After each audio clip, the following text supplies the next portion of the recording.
우리 오늘 함께 말씀 나눠보도록 하겠습니다. 우리 오늘 함께 나눌 말씀은 요한복음 2장 1절에서 11절까지 말씀입니다. 요한복음 2장 1절에서 11절까지 말씀입니다. 다 찾으신 줄 알고 우리 크게 한 목소리로 11절까지 다 같이 합독하시겠습니다. 말씀 띄워주시나요? 네, 다 같이 합독하시겠습니다. 시작. 사흘째 되던 날 갈릴리 가나에 혼례가 있어 예수의 어머니도 거기 계시고 예수와 그 제자들도 혼례의 청함을 받았더니 포도주가 떨어진지라 예수의 어머니가 예수에게 이르되 저들에게 포도주가 없다 하니 예수께서 이르시되 여자여 나와 무슨 상관이 있나이까 내 때가 아직 이르지 아니하였나이다. 그의 어머니가 하인들에게 이르되 너희에게 무슨 말씀을 하시든지 그대로 하라 하니라. 거기에 유대인의 정결 예식을 따라 두세 통 드는 돌 항아리 6이 놓였는지라.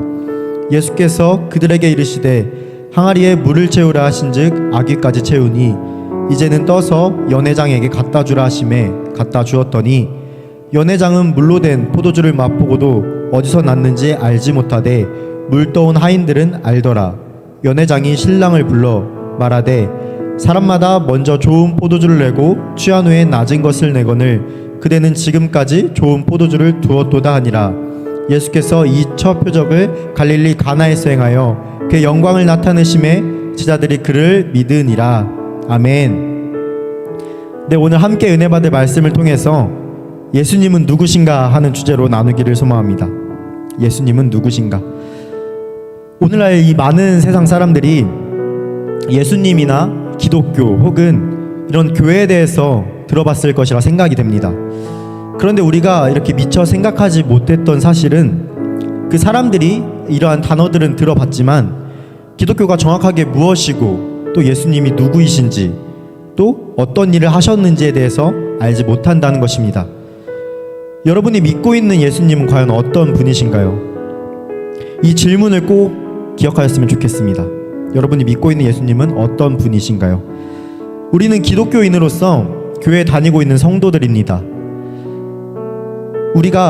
누군가가 우리에게 누구를 믿느냐고 물어본다면 우리는 당연히 예수 그리스도라고 답할 것입니다. 우리가 믿는 이 예수님에 대하여 우리의 고백도 이렇게 확신해야 합니다.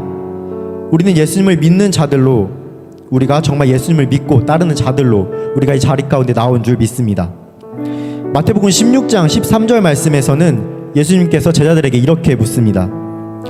예수께서 빌립보 가이사랴 지방에 이르러 제자들에게 물어 이르시되 사람들이 인자를 누구라 하느냐.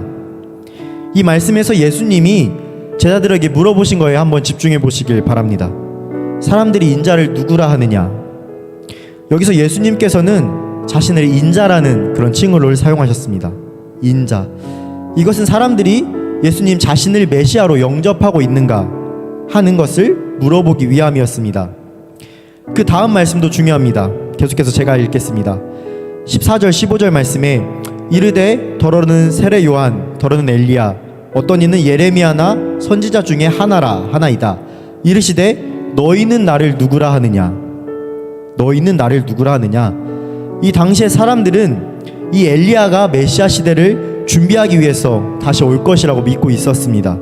그래서 예수님께서는 이 말라기에 예언된 메시아를 준비하는 자가 바로 세례 요한이다 라고 말씀하셔서 이 세례 요한과 유사해 보이는 예수님을 사람들은 엘리야로 이해하게 되었습니다. 또 눈물의 예언자라고 알려진 예레미야 선지자 정도로만 바라본 것입니다. 이렇게 사람들이 바라보고 평가하는 그 예수님은 딱 그 정도였습니다. 선지자, 그냥 예언자, 딱 그 정도로 바라봤는데 이어서 예수님께서 제자들에게 이렇게 묻습니다. 너희는 나를 누구라 하느냐? 너희는 나를 누구라 하느냐? 이 질문을 여러분도 같이 한번 생각해 봤으면 좋겠습니다. 여러분은 예수님을 누구라고 생각하십니까? 여러분들에게 있어서 예수님은 과연 어떤 분이십니까? 다들 아실지 모르겠지만 찬양 중에 예수님은 누구신가 라는 찬양이 있습니다. 제가 이 가사만 한번 불러보겠습니다. 예수님은 누구신가? 우는 자의 위로와 없는 자의 풍성이며 천한 자의 높음과 잡힌 자의 노임되고. 이 찬양 가사말이 다 맞습니다. 예수님께서는 이렇게 죽을 자의 생명이시고 또 모든 왕의 왕이시며 멸망자의 구원이신 그런 분이십니다. 그런데 여기 있는 우리들에게도 과연 예수님이 이와 동일하신 분이십니까? 우리도 이 예수님의 물음에 확신에 찬 그런 대답을 가지면 정말 좋겠습니다. 너희는 나를 누구라 하느냐? 이 질문에 대해서 시몬 베드로는 이렇게 대답하였습니다. 16절 말씀입니다. 시몬 베드로가 대답하여 이르되 주는 그리스도시요 살아계신 하나님의 아들이시나이다. 아멘. 이 표현은 죄인들에게도 생명을 주실 수 있는 분이 바로 예수 그리스도시다. 또 어둠의 세력과 죽음의 힘에 대해서 그 힘을 압도할 수 있는 분이시 바로 예수 그리스도이시다 라는 표현인 것입니다. 만약 이렇게 여러분들에게도 예수님께서 찾아오셔서 너희는 나를 누구라 하느냐 라고 물으신다면 이렇게 시몬 베드로처럼 확신에 찬 대답을 하기를 간절히 소망합니다. 우리 본문 말씀으로 돌아와서 이 말씀의 배경을 한번 살펴보겠습니다. 다들 아시다시피 이 말씀에서는 예수님께서 첫 번째 표적을 행하신 곳이 나옵니다. 가나라는 곳인데 여기는 나사렛 동네에서 약 13km 정도 떨어진 그런 갈릴리 지역의 한 마을이었습니다. 작은 마을이었습니다. 이곳에서는 당시에 이 혼인잔치, 지금으로는 결혼식으로 불리고 있는데 이 결혼식이 열렸는데 여기에 예수님 어머니인 마리아와 또 예수님과 예수님의 제자들까지도 여기에 초대를 받았습니다. 이 내용에 대해서 제가 주석을 한번 찾아보게 되었는데 이 혼인잔치에 예수님의 어머니인 이 마리아가 잔치를 준비하고 있는 그 사람들 중에 한 명이었고 또 함께 초대받은 이 제자들은 혼인집 잔치, 그 잔치집 주인과 서로 아는 사이였다고 그렇게 나와 있었습니다. 그런 얘기가 있었는데 아무튼 이 잔치에서는 중요하게 나오는 것이 포도주가 여기서 떨어지게 되었습니다.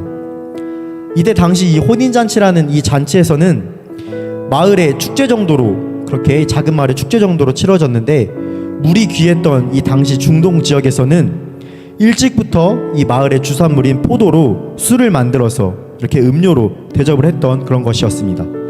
이러한 축제에 우리 마실 것인 포도주가 떨어진다면은 우리가 잔치를 준비한 입장으로 또 잔치에 참여한 입장으로서는 굉장히 낭패가 아닐 수 없습니다. 이것은 잔치 자리에 굉장한 결례이면서 또 분위기를 깨트리는 일이라고 생각이 됩니다. 이렇게 행복한 잔치가 순식간에 갑분싸가 되어버리는 것입니다. 이러한 순간에 예수님의 어머니가 예수님께 이 사실을 말합니다. 예수의 어머니가 예수에게 이르되 저들에게 포도주가 없다 하니, 어머니께서 예수님에게 물어보신 거죠. 포도주가 없는데 어떻게 할까요? 포도주가 없다. 예수님의 어머니인 마리아는 분명 예수님에게 이 일을 해결해 줄 것을 기대하고 또 믿었기 때문에 이렇게 도움을 요청한 것입니다. 이것은 마리아의 관점으로 생각해 봤을 때 분명한 체험이 있었기에 가능했다고 생각이 됩니다. 왜냐하면 마리아는 동정녀의 몸으로 예수님을 잉태하였고 또 천사들의 계시를 받고 또 예수님께서 메시아로 증거받은 이 모든 일들을 직접 보고 듣고 체험했기 때문입니다. 그런데 이런 기대를 깨는 말을 듣게 됩니다. 본문 4절 말씀입니다. 예수께서 이르시되 여자여 나와 무슨 상관이 있나이까? 예수님께서 이렇게 말씀하신 겁니다. 여자여 나와 무슨 상관이 있나이까? 그 일이 나와 무슨 상관이 있습니까? 예수님께서는 마리아에 의해서 태어나셨고 또 양육을 받았지만 결과적으로는 하나님의 아들로서 하나님의 일을 수행하는 그러한 자의 시점으로 말을 한 겁니다. 여자여 나와 무슨 상관이 있나이까?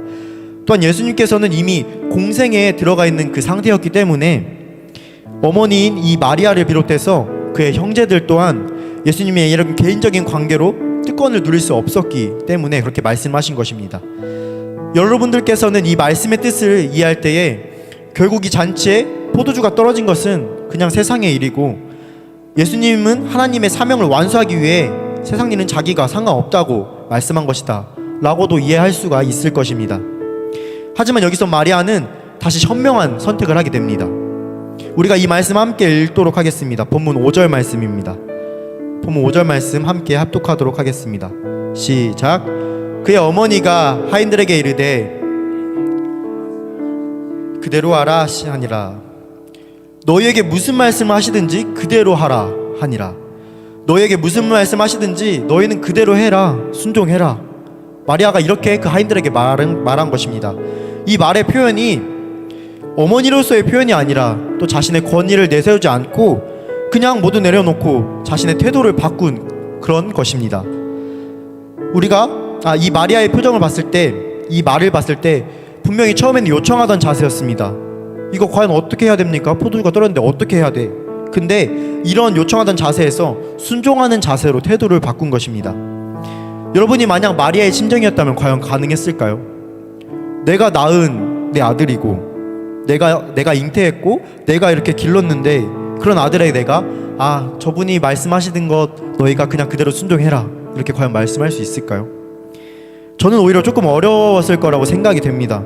그래도 내 배에서 나온 자식인데 내가 어머니라는 그런 생각이 조금은 남았을 거라고 저는 생각을 합니다.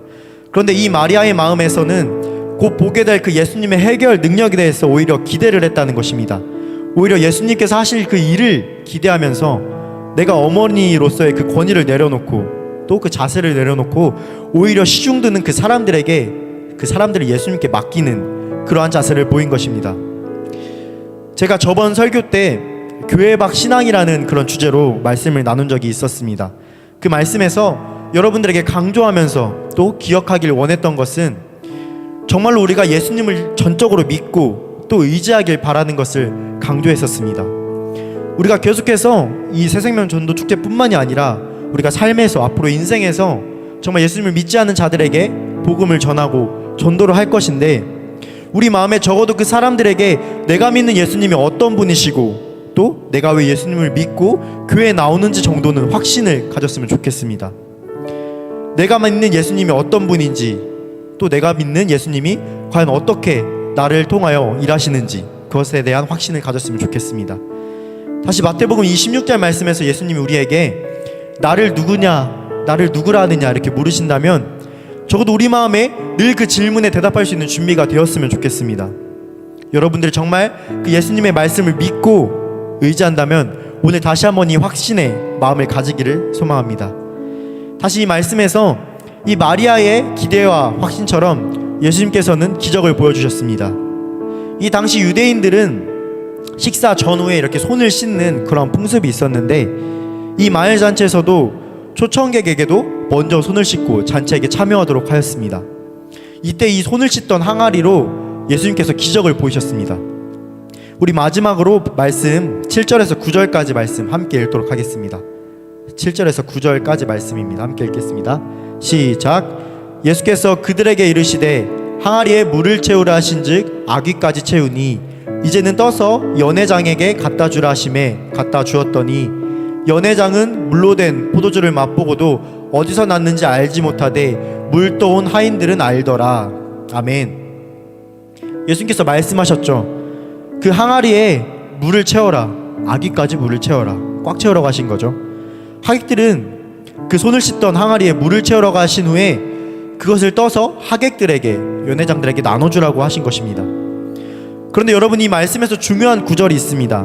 마지막 구절에 연회장은 물로 된 포도주를 맛보고도 어디서 났는지 알지 못하되 물 떠온 하인들은 알더라. 여기서 이 하객들은 당시에 이 물이 어디서 났는지 이 포도주가 어디서 났는지를 알지 못했습니다. 그런데 누구는 알았다고 나오나요? 하인들은 알았더라 라고 나옵니다. 이 하인들은 이 마리아의 말처럼 순종했고 따른 자들입니다. 하인들은 예수님의 말씀에 순종하여서 이 항아리에 물을 아기까지 꽉 채웠고 연회장에게 가져다 주었고 그들은 물이 포도주를 변한 것을 보고 그 변한 것을 모르고 감탄했지만 이 하인들은 그 일들을 다 보고 믿은 것입니다. 사랑하는 YFC 여러분들, 오늘 말씀을 통해서 우리가 다시금 예수님을 믿고 정말로 이 마음에 걱정 근심이 아닌 온전한 나의 예수 그리스도이심을 믿는 그런 믿음이 있기를 간절히 소망합니다. 오늘 본문에서는 두 부분의 믿음을 나눴습니다.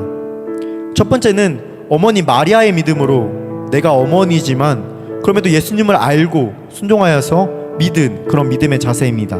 또 두 번째는 이 하인들의 믿음입니다. 하인들은 마리아가 전한 말에 순종하였고 또 예수님께서 시키신 일에 대해서 조금의 망설임도 없이 그냥 순종을 했던 것입니다. 이것이 과연 어떤 믿음의 자세입니까? 우리가 정말 세상에 있어서 조금의 어려움이 있고 조금의 망설임이 있어도 예수님께서 하라고 말씀하시면은 그대로 순종하는 것이 바로 믿음인 것입니다. 우리가 오늘 이 믿는 믿음에 대해서 예수님에 대해 우리 또한 이러한 믿음이 있기를 간절히 소망합니다. 말씀을 맺겠습니다. 제가 말씀을 시작할 때 여러분들에게 기억하기를 원했던 그런 물음이 있었습니다. 여러분들에게 예수님은 과연 누구십니까? 여러분들에게 예수님은 어떤 분이십니까? 오늘 이 물음에 대해서 정말 내가 믿는 예수님께서는 어떤 분이신지 이 마리아와 같이 또는 이 하인들과 같이 내가 정말로 믿고 순종하면서 나에게 주어진 이 삶의 어려움 가운데서도 내가 믿고 따를 만한 분인지, 내가 또 온전하게 의지할 수 있을 만한 분인지를 믿는 그런 시간이 됐으면 좋겠습니다. 우리가 이 시간 이런 마음으로 함께 기도했으면 좋겠습니다. 우리가 오늘 주신 이 말씀을 통해서 우리 마음 가운데 계속해서 묵상했으면 좋은 것은, 정말 예수님이 나에게 물으신다면 너희는 나를 누구라 하느냐 이렇게 물으신다면 우리의 대답이 어떠하는지 그런 마음을 계속해서 묵상했으면 좋겠습니다. 오늘 나에게 오신 예수님을 내가 온전히 믿고 있었는가, 내가 예수님에 대해서 너무나 과소평가하고 있지 않았는가 생각하면서 정말 다시 한번 내가 예수님이 누구이신지, 또 나에게 어떤 분이시며 내가 어떠한 상황과 어떠한 환경에 놓여있든지 내가 온전히 믿고 따르겠다고 다짐하기를 간절히 소망합니다. 나에게 믿음을 더하시고 이 새로운 소망을 갖고 오직 예수님만 의지하겠다고 오늘 주신 말씀처럼 주께서 나에게 물으신다면 내가 정말 주님의 제자 되어서 주님의 자녀 되어서 오직 주님만 의지하는 자가 되게 해달라고 이 시간 우리의 마음을 접해드리며 주님의 이름 크게 한번 외치시고 함께 동성으로 기도하시겠습니다. 함께 기도하시겠습니다. 주여